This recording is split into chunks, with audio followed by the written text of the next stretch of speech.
पूर्व भाजपा नेता ने दी आत्मदाह की चेतावनी। देवबंद वरिष्ठ समाजसेवी व पूर्व विवृद्ध भाजपा नेता राजकिशोर गुप्ता ने अपनी मांग को लेकर आत्मदाह की चेतावनी दी है। पत्रकार वार्ता के अंतर्गत राजकिशोर गुप्ता राष्ट्रीय स्वयंसेवक संघ पूर्व सभासद ने पत्रकारों को जानकारी देते हुए बताया कि गौशाला के अध्यक्ष व सामाजिक संस्थाओं से जुड़े हुए वरिष्ठ समाजसेवी रहने के साथ स्वतंत्रता सेनानी, युवावस्था में जूनियर हाई स्कूल के हेडमास्टर, 11 वर्ष तक Deoband college of higher education के प्रशासनिक अधिकारी रहे। राजकिशोर गुप्ता 27 जनवरी को मीडिया को बताया कि रेखा शर्मा निवासी मुजफ्फरनगर देवबंद व एक अन्य व्यक्ति के राहुल शर्मा द्वारा मुझे यानी राजकिशोर गुप्ता को जान से मारने का प्रयास किया। उन्होंने कहा कि जहां योगी सरकार के सुशासन और अपराधियों पर सख्त कार्रवाई करने की नीति की प्रशंसा करते हुए प्रशासनिक अपराधियों की इस घटना में लापरवाही की कड़े शब्दों में निंदा की। राजकिशोर गुप्ता ने शासन प्रशासन से निराश होते हुए घोषणा की कि दिनांक 1/4/2023 को फ्लाईओवर पिलर 59 पर दिन में 2:30 बजे आत्मदाह करेंगे। उन्होंने प्रशासनिक अधिकारियों की घोर निंदा करते हुए अपनी मौत के लिए सरकार को जिम्मेदार ठहराया। साथ इस समय मौजूद हैं बुजुर्ग स्वतंत्रता सेनानी हैं, वे वृद्ध हैं और एक इनकी समस्या है जिसको लेकर ये काफी परेशान हैं। आइए जानते हैं इनसे क्या समस्या है। जी बताएं, क्या समस्या है आपकी? मंगलौर चौकी पर श्री लाला ताराचंद चिंताहरण शैव पार्वती मंदिर 600 साल पुराना है। 55 साल तक उसका जीर्णोद्धार कोई नहीं कर पाया। शहर में ये फैल गया कि इसमें नाग नागन का जोड़ा है या भूत प्रेत है या पीर का वास है जो होने नहीं देता। जो चाहता है करने वो मर जाता है या उसके हालात बिगड़ जाते हैं। लाला जियालाल देवबंद निवासी जो बाद में हरिद्वार चले गए, उन्होंने मेरे से ये कहा कि भाई ये समस्या, ये झूठ प्रचार है और तुम इसको कर सको, तुम नौजवान हो, ऊर्जावान हो। मैं प्रिंसिपल साहब जो एचएवी इंटर कॉलेज के से रिटायर हुए हैं, वो मेरे साथ लग गए और हमने एक टीम बना ली 5-4 आदमियों की और लगभग 11-12 लाख रुपए लगाकर हमने वो तैयार कर लिया। जब वो तैयार हो गया तो उसमें ना भूत प्रेत निकला, ना कुछ निकला, ना नाग नागन का जोड़ा, तो 3 दुकान तैयार हो गई। वो हमने इन्हें मिलकर किराए पर दे दी। 1 लाख रुपया उनसे एडवांस किराए में कटने के लिए ले लिया। एक दुकान और जो थी तीसरी, वो एक तो किराए पे दे दी, उससे 50,000 ले लिए। अब क्या समस्या आ रही है प्रेजेंट? अब मैं वहीं आ रहा हूँ। तो ये तैयार हो गया और तैयार होने के बाद Sitab colony, Mishra colony, HAV inter college के सामने के लोग सारे उसमें पूजा करने लगे और बहुत जबरदस्त संग के उसके शहर में हवा फैल गई कि भाई बहुत अच्छा मंदिर है। लेकिन इसी दौरान में जब पूजा व्यवस्था बहुत अच्छी थी, रेखा शर्मा और प्रयास शर्मा हमारे पास आए कि हम इसमें पूजा अर्चना करना चाहे, देवी कुंड बहुत दूर है। हमने उन्हें इजाजत दे दी और उन्होंने 1.5-2 साल तक बड़े निष्ठापूर्वक पूजा अर्चना करी। लेकिन इसी दौर में उन्हें कुछ नुकसान हो गया और हमारे पास आए कि ये हमें 1 लाख रुपया उधारी का दे दो, 5 बच्चे हैं, बहन मेरी मर गई है, तो दाखिले में हमने दे दिए। 10 दिन बाद बोले कि जी दाखिला तो हो गया, किताबें बहुत महंगी है, ये 4 और 1000 दे दो। प्रिंसिपल साहब ने हमने सलाह करी कि जी इसके मालिक को 40,000 रुपये महीना तनख्वाह मिले और इन्होंने तो बहुत प्यार से 1.5 साल से हमारे मंदिर की सेवा कर रहे हैं, इन्होंने वो भी दे दिए। उसके एवज में उन्होंने मुझे चेक दे दिए 50,000 का, वो चलता रहा। एक मुजफ्फरनगर का क्या नाम उसका, चलो मुजफ्फरनगर का एक शर्मा उनके यहाँ आने जाने लगा। उन्होंने उनको ये कहा भाजपा वगैरह में क्या रखा, मैं तुम्हें डिस्ट्रिक्ट बोर्ड की मेंबर बना दूंगी और उन्हें भाईले में ले जाना शाम को। वो उस पर हावी हो गया और फिर हमने कहा भाई तुमने तो राजनीति करी 6 महीने से, मंदिर की व्यवस्था बिगाड़ी, लोग आना बंद कर दिया, तो इस तरह कैसे काम चलेगा। उन्होंने, हमने कहा भाई पैसे दो, मंदिर का मामला है, हमारे तो बाप की चीज थोड़ी है, हमें तो इसमें ऊपर हॉल बनाना था। उन्होंने आना कानून इस तरह से हमारे उनके हालात बिगड़ गए और बिगड़ने के बाद उस दिन आशुतोष महाराज के साथ शर्मा जी की मैं शाम को गया। मैंने कहा भाई सारा मोहल्ला इलाका मुझे मुंह में थूक रहा है कि तुमने ऐसी को बुला दिया, यहाँ तो पूजा पाठ कुछ नहीं, इसलिए बेटे तुम चली जाओ और जहाँ जाओगी मैं आपके विदाई पार्टी करूंगा। अच्छा, लेकिन उन्होंने कहा जी और नहीं, मुझे सारे शहर के सामने मुंह काला हो गया, जहर खा के मरना पड़ेगा। उन्होंने कहा ये मरना एक दिन सभी को है, लेकिन ये बात उन्हें बुरी लगी और वो जो राहुल शर्मा मुजफ्फरनगर का था, उन्होंने इस एक मिसकोट बनाई और मिसकोट बनाकर उन्हें 27 जनवरी को मैं जब मंदिर से चलने वाला था, वो एक कार पर तीनों प्रहलाद उनका मालिक आ गए।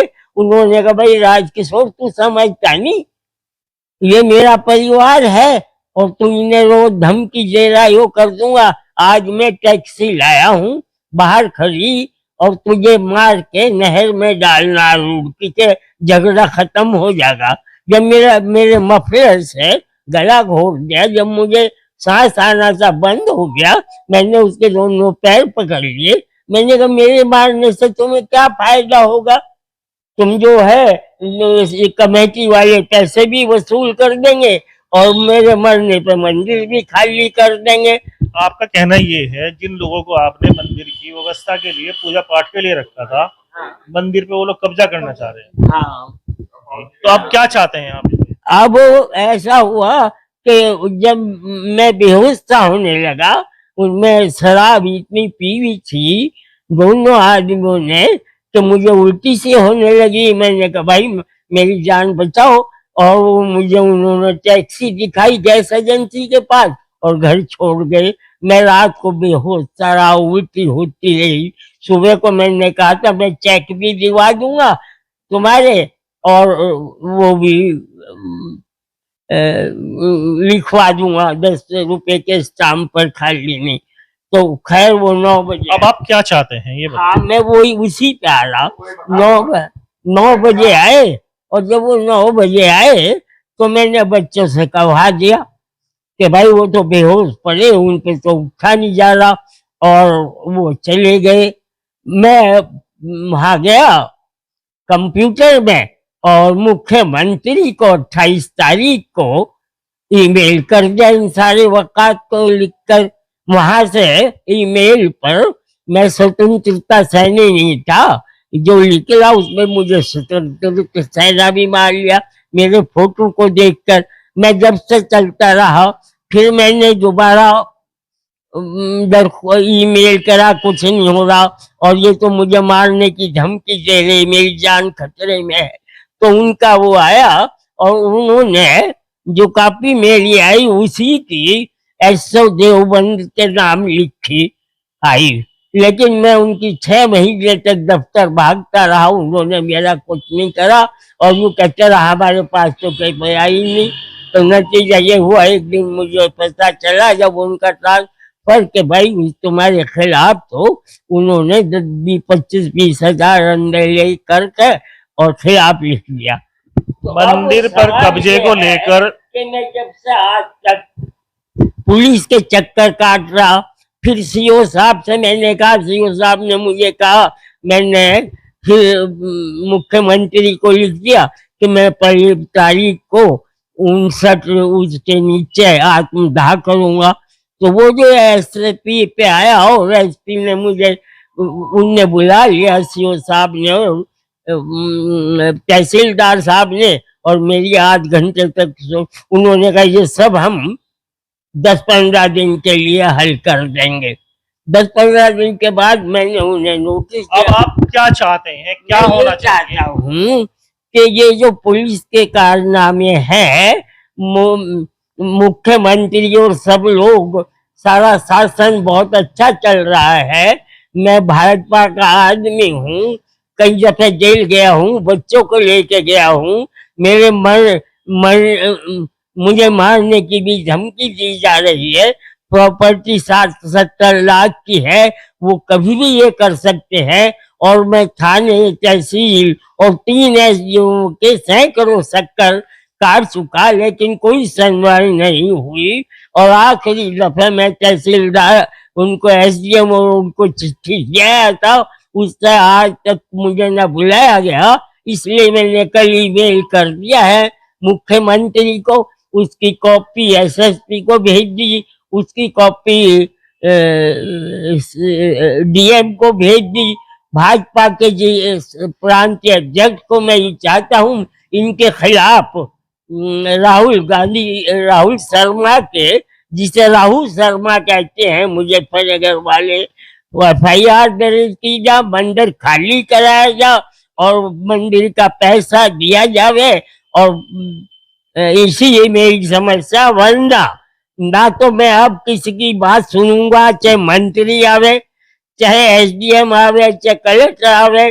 पुलिस अगर मुझे बुलाने आई कि तुम बात कर लो, तो मैं नहीं जाऊंगा। अगर जबरदस्ती ले जागी, जमीन पे घसीटता हुआ जाऊंगा, किसी की सुनूंगा नहीं। मेरा पक्का इरादा है कि 1 तारीख को उसका दिन है, शनिवार का, पूजा पाठ करके 2:30 बजे 5 किलो हवन सामग्री, 2.5 किलो तेल, घी असली, और 3 किलो राल, और 1 किलो क्या कहना हो, उसके साथ वहाँ हवन करूँगा। मैं कोई बात सुनने को तैयार नहीं हूँ जब तक 3 आदमी आकर मुझे ये ना कह दे कि प्रिंसिपल साहब और फला आदमी कमेंट लिखे देखा है और मंदिर खाली है। मैं किसी की सुनने को तैयार नहीं हूँ।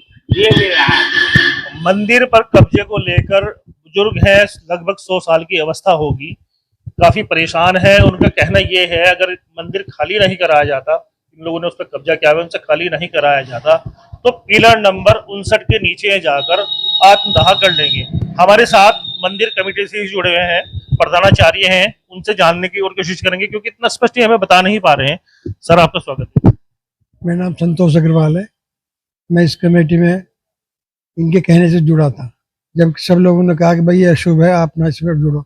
लेकिन हमने जान की परवाह न करते हुए लोगों से चंदा इकट्ठा किया, कि घर से भी लगाया, इस मंदिर को आबाद कराया। इन्होंने उसको पूजा के लिए रखा, लेकिन वो कब्जा करके बैठ गई और कहने के बार बार कहने के बाद भी खाली नहीं कर रही। ये समस्या है कि उसको खाली कराया जाए। सर, आप तो प्रधानाचार्य हैं, सुप्रीम कोर्ट के आदेश है कोई भी मंदिर किसी की संपत्ति नहीं हो सकता। मंदिर जो भी है वो जिस भी भगवान का मंदिर है वो उसकी संपत्ति होता है। हम इसमें क्या कर सकते हैं? हमारे खिलाफ तो कई FIR लिखवा दी कि मेरी लड़की को उठवाते हैं, मेरी लड़की को छेड़ते हैं। इसलिए हम तो डर गए, हम मंदिर भी नहीं जाते, दूसरे मंदिर में जाते हैं। क्या मांगे आपकी सरकार से मांगे कि हमारे मंदिर को खाली कराया जाए, ताकि हम उसकी विधिवत पूजा अर्चना के लिए आदमी रखें वहाँ। प्रधानाचार्य जी हमारे साथ थे, इनका भी कहना यही है मंदिर पे जो कब्जा हुआ है उसे जल्द से जल्द खाली कराया जाए और जो योग्य वहां पर पुजारी है वो नियुक्त किया जाए। Mandeep Sharma, India news, Deoband. India plus news, सिर्फ वही जो सही।